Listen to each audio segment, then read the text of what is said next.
Bonsoir à toi, jeune aventurier, et bienvenue dans notre univers magique.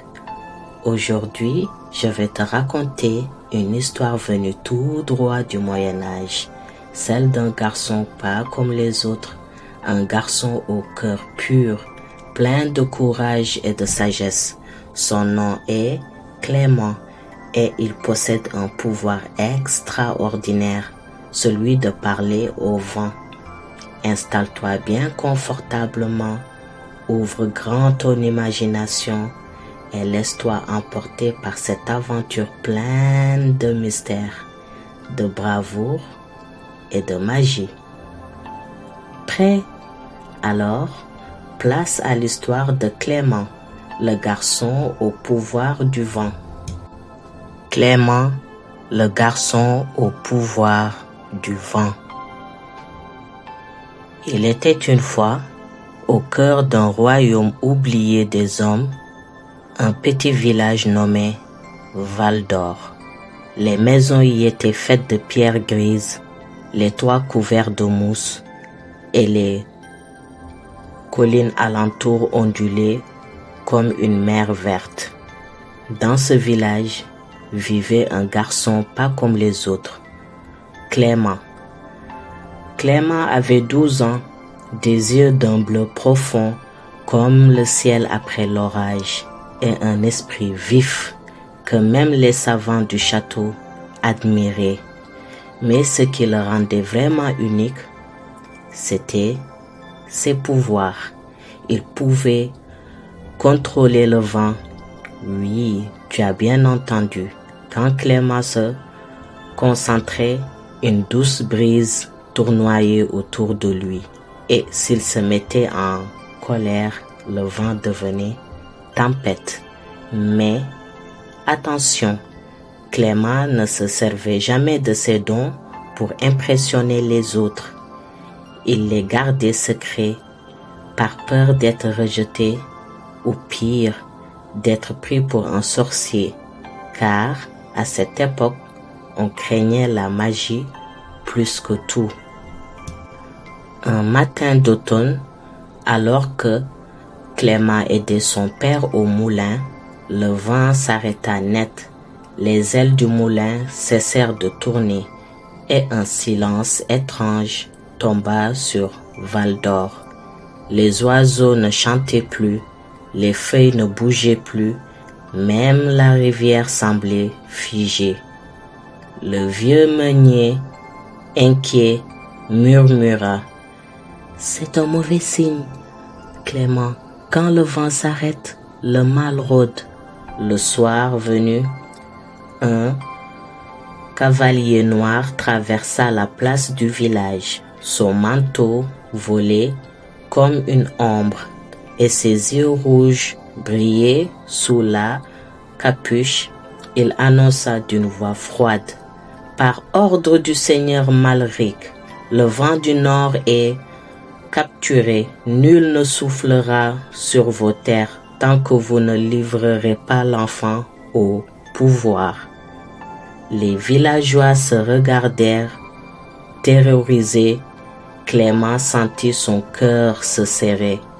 Il comprit, c'était lui que Malric recherchait.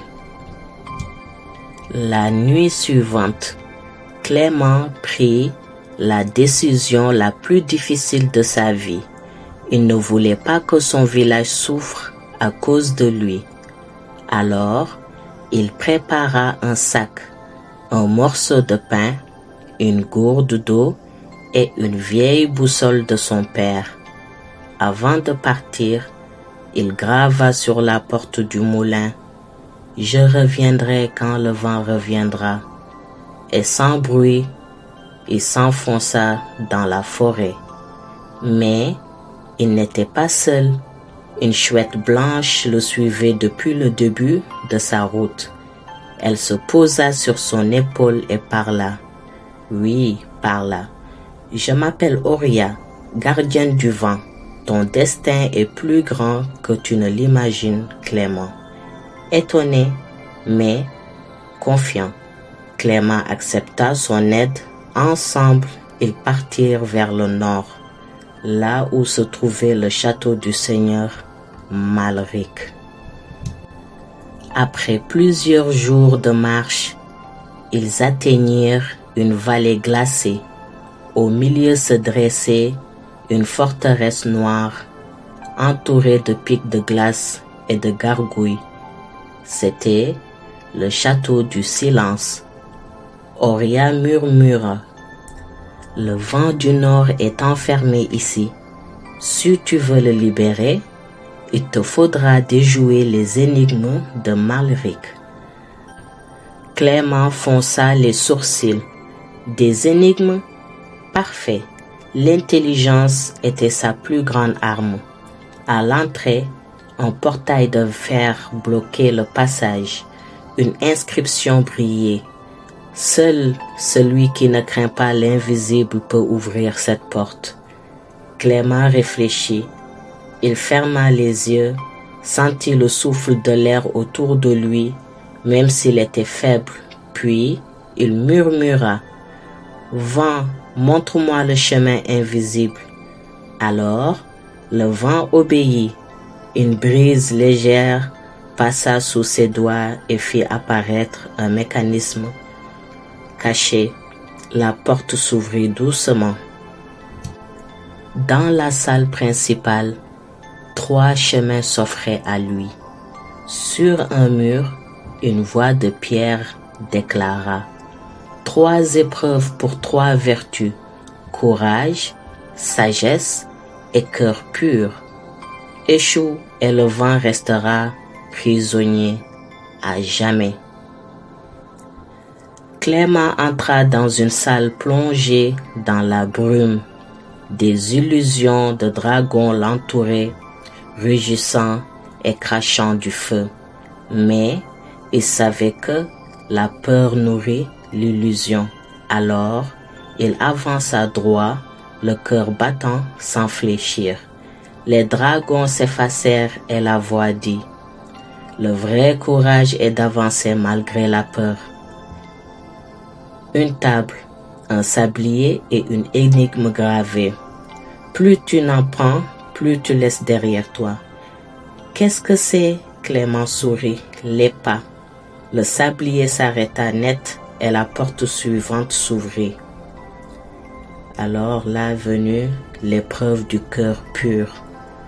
Il trouva une cage avec un petit renard blessé.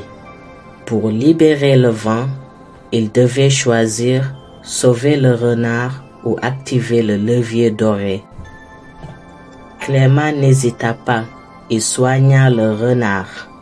Alors le mur s'effondra, révélant la salle du vent du nord. Le renard se transforma soudain en un esprit du vent. L'esprit prit forme humaine. C'était un homme grand, vêtu d'un manteau d'argent. « Je suis austère, le vent du nord. Grâce à ton courage, tu m'as libéré. » Mais, soudain, une ombre surgit derrière eux. Malric lui-même.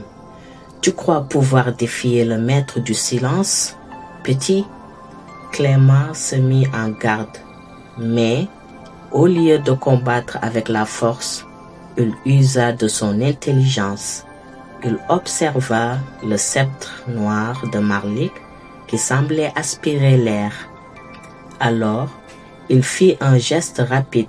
Il fit tourner le vent autour du sceptre jusqu'à ce qu'il éclate en 1000 éclats. Un tourbillon de lumière emporta Malric qui disparut dans un cri lointain.